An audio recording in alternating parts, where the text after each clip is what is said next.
డబ్బు, అనారోగ్యం, ఉద్యోగం, వ్యాపారం, అప్పులతో బాధపడుతున్నారా? మీకోసమే launch your future program. Hi viewers, India's largest digital media network Suman టీవీకి స్వాగతం. ప్రస్తుతం మనతో ఉన్నారు motivational speaker and language trainer Vijaya Bangaru అమ్మ ఆల్రెడీ భద్రాచలంలో కొన్ని రోజుల క్రితం ఈ మధ్య కాలంలోనే 17 ఏళ్ల మైనర్ బాలిక మీద అత్యాచారం జరిగింది. అది మరవక ముందే ఇప్పుడు మళ్ళా 17 ఏళ్ల గిరిజన బాలిక పైన అత్యాచారం జరిగింది. ఆటో డ్రైవర్స్ అంటే ఏం చెప్పాలో అర్థం కావట్లేదు. ఇప్పుడు ఆడపిల్లల్ని ఎంత ఫ్రీడమ్ గా వదిలేయచ్చో అంత భయపడాల్సిన అవసరం ఉంది అని అనిపిస్తుంది అనమాట. అమ్మాయి ఒక్కతే రావడం వల్ల ఇలా అయిందా? ఒక కూల్ డ్రింక్ వద్దు అన్నా మనం అంటాం, ఎవరన్నా ఏదన్నా ఇస్తే తినొద్దు తాగొద్దని. ఓకే, ఆ అమ్మాయి అదే చేసింది, వాళ్ళు బలవంతం పెట్టారని తాగింది, అంతే. ఆడు మత్తు మంది కలిపేశాడు. ఏంటమ్మా ఇది? ఒకవేళ కన్నా ఆ అమ్మాయి బలవంతం, వాళ్ళు తాగు అని బలవంతం చేసినా తాగకపోయినా ఓకేనా చెప్పలేం. బలవంతంగా తాగకపోయినా తాగి గొంతు పట్టుకోసం పోసేస్తారు, ఒక్కతే ఉంది కాబట్టి. ఎందుకంటే వాళ్ళ ఉద్దేశమే వేరే కదా. అంటే మీరు అన్నట్టుగా మరి ఆడపిల్లలు వెళ్ళాలా, బయటికి వెళ్ళాలా లేదా, మరి ఎక్కడ ఉండాలి, ఇంట్లో ఉంటే ఇంట్లో వాళ్ళతో కూడా ఇది లేదు, బయటకు వెళ్తే బయట లేదు, స్కూల్కి వెళ్తే స్కూల్లో లక్షణం లేదు, కాలేజీకి వెళ్తే ఆఫీసులకు వెళ్తే ఇంకా ఘోరం, బస్సులలో వెళ్తే ఘోరం.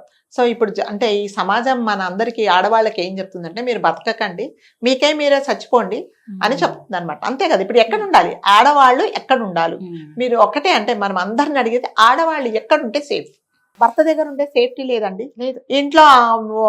ఇంట్లో మామయ్య ఉంటే ఆయనతో సేఫ్ లేదు, అన్నదమ్ముల దగ్గర ఉంటే సేఫ్ లేదు, ఫ్రెండ్స్ దగ్గర ఉంటే ఆ ఫ్రెండ్ ఇంకొక ఫ్రెండ్ని తీసుకొచ్చి వాడేం చేస్తాడో తెలియదు, హాస్టల్స్ లో ఉంటే సేఫ్ లేదు. ఎక్కడ సేఫ్టీ అనేది ఆడవాళ్ళకు లేనే లేదు. అంటే కాకపోతే ఏంటంటే మీరు అన్నట్టుగా మనము అందరం పని చేసుకోవాల్సిందే, బయటకు వెళ్లాల్సిందే. సో ఏదో జరుగుతుందని మనం ఇంట్లో అయితే కూర్చోలేము. అట్లాగే చండీగఢ్ నుంచి ఇక్కడికి వస్తుంది అనమాట. సో భద్రాచలం వేస్తుంది. ఆ భద్రాచలంలో బస్ స్టాప్ కోసం వెయిట్ చేస్తుంటే ఇంకా బస్సు రాలేదు, బస్ కోసం వెయిట్ చేస్తూ ఉంది. ఇద్దరు ఉన్నారు. ఉండి ఎటువైపు పోవాలి అని అంటే, నేను పలానా చోటికి వెళ్ళాలని చెప్పింది. చెప్తే సరే అమ్మా అంటే, ఇలాంటి వాళ్ళండి ఫస్ట్ చక్కగా మాట్లాడతారు అనమాట. జనరల్ గా మనము లేడీస్ ఎవరైనా అమ్మ అంటే మనకు ఒక మంచి అభిప్రాయం జరుగుతుంది కదా. సో మేడం అన్నా కూడా వాళ్ళ మాట తీరును బట్టి సరే ఈ అమ్మాయి కూడా సరే పోనీలే, నాకు బస్ మిస్ అయిపోయింది కదా, ఇక్కడ వెయిట్ చేసే బదులు ఏదో అమ్మ అన్నాడు కాబట్టి అన్నో తమ్ముడు అనుకొని వాళ్ళతో పాటు వెళ్ళింది. కొంచెం దూరం వెళ్ళిపోయిన తర్వాత ఏమైందంటే, వాళ్ళు అంటే ఎవరు మనుషులు లేని ప్రదేశానికి తీసుకెళ్లేసి దారిలో వెళ్తూ ఉంటే అడిగింది అనమాట, ఎందుకు ఇటు తీసుకెళ్తున్నారంటే కూడా, లేదు ఇటు కూడా దారి వస్తుందని వాళ్ళు చెప్పినట్టున్నారు. సో కూల్ డ్రింక్ తాగుతున్నారు వాళ్ళు, తాగుతూ ఈమెకి ఇచ్చారు. ఈమెకి ఇస్తే నాకు వద్దు, నేను తాగను అసలు, యాక్చువల్గా నాకు అలవాట్లేదు, చాలా దూరం వెళ్తున్నాం కదా, నువ్వు కూడా బస్ స్టాప్ లో చాలాసేపు నిల్చున్నావు కాబట్టి తాగు, మేము తాగుతున్నాము అన్నారు. తాగుతున్నబట్టి వాళ్ళ ముందే ఆ అమ్మాయి ముందే వీళ్ళు తాగారు కాబట్టి సరే ఇంక తప్పదు కదా అన్నట్టు తాగింది. అదే ఆమె చేసిన తప్పు. ఆ కూల్ డ్రింక్ అంటే వీళ్ళంతా ప్రీ ప్లాన్ గా ఉంటదండి. ఈ ప్రీ ప్లాన్ లోనే అందులో మత్తుమందు కలిపారు. మత్తుమందు కలిపిన తర్వాత పాపం ఆమె స్పృహ కోల్పోయింది. ఒకరి తర్వాత ఒకరు ఆమె మీద పడి ఆమెను అత్యాచారం చేసేసి అతి దారుణంగా, అంటే ఇతని వల్ల నాకు మంచి జరుగుతుంది, ఇతను నన్ను ఒక సేఫ్టీ ప్లేస్ లో తీసుకెళ్తాడు అని నమ్ముకొని వచ్చినప్పుడు వాళ్ళు ఒకరి తర్వాత ఒకరు ఆమె మీద పడి ఒక మృగాల్లాగా మీద పడితే ఆమె ఎంత బాధపడి ఉంటుంది అంటే, ఒక చెంప దెబ్బ కొట్టినా మనము ఓర్చుకుంటామండి, ఇంకొకరిలాగా మనం ట్రీట్ చేసినా ఒకదాన్ని, మీరు ఒకరి తర్వాత ఒకరు మృగాల్లాగా ఆమె మీద పడి ఆమెను అంత బలాత్కారం చేస్తూ ఉంటే ఆమె ఎంత నరకం అనుభవించిందో మీరు ఒక్కసారి మనం ఆలోచించుకుంటే నిజంగా మనకు కూడా చాలా బాధేస్తుంది అనమాట. అంతా చేసేసి తీసుకెళ్ళి ఒక గుడి దగ్గర ఆమెను వదిలేసి వెళ్ళిపోయారు. ఆ చుట్టుపక్కల వాళ్ళందరూ చూసి ఆమెను తీసుకెళ్ళి హాస్పిటల్ తీసుకెళ్లారండి. అంటే మామూలుగా అంటే జనరల్గా ఏమంటారంటే అండి, ట్రైన్లలో ట్రావెల్ చేసేటప్పుడు, దాని తర్వాత బస్సులలో ట్రావెల్ చేసేటప్పుడు ఎవరైనా ఏదన్నా అపరిచితులు ఇస్తే తీసుకోవద్దు అని అంటారు. కాబట్టి జనరల్ గా అది చాలా మటుకు ఎవరు తీసుకోరు. ఈ అమ్మాయి పరిస్థితిలో ఏమిటంటే, ఆమె వద్దన్నా కూడా వాళ్ళు గొంతులో పోసేలాగా ఉన్నారు కాబట్టి తాగాల్సి వచ్చింది. సో మళ్ళీ ఇంకొక ప్రాణి బలైపోయి అంటే అంత అత్యాచారం గురి అవ్వడం 17 ఏండ్ల బాలిక, మైనర్ బాలిక అంటే నిజంగా చాలా బాధాకరమైన విషయం. ఎలా అమ్మ మరి ఇంకా ఎలా ఆటో ఎక్కిన తర్వాత వీళ్ళు ఏమన్నా లొకేషన్ షేర్ చేస్తే అంటే, ఆటో ఎక్కిన తర్వాత మనం అందరము చేయాల్సింది ఏంటంటేనండి, ఎక్కక ముందే అంటే, నేను ఇంకా ఆటో వచ్చేసింది, మన పిన్ కోడ్ చెప్పిన తర్వాత మన వాళ్ళకు కంపల్సరిగా షేర్ చేసుకోవాలండి. అది కంపల్సరీ మీరైనా నేనైనా ఎవరైనా వయసుతో నిమిత్తం లేదండి. ఇది ఇప్పుడు ఈ కాలంలో ఎలా ఉందంటే ఆపోజిట్ సెక్స్ అంటేనే 2-3 అమ్మాయి నుంచి 90 ఏళ్ల పెద్దవాళ్ళ వరకు ప్రతి ఒక్కరి మీద మగవాళ్ళు ఒక మృగాలు పడుతున్నాయి. కాబట్టి ఏం చేయాలంటే కంపల్సరిగా మన వాళ్ళకు మనం షేర్ చేసుకోవాలి కంపల్సరీగా.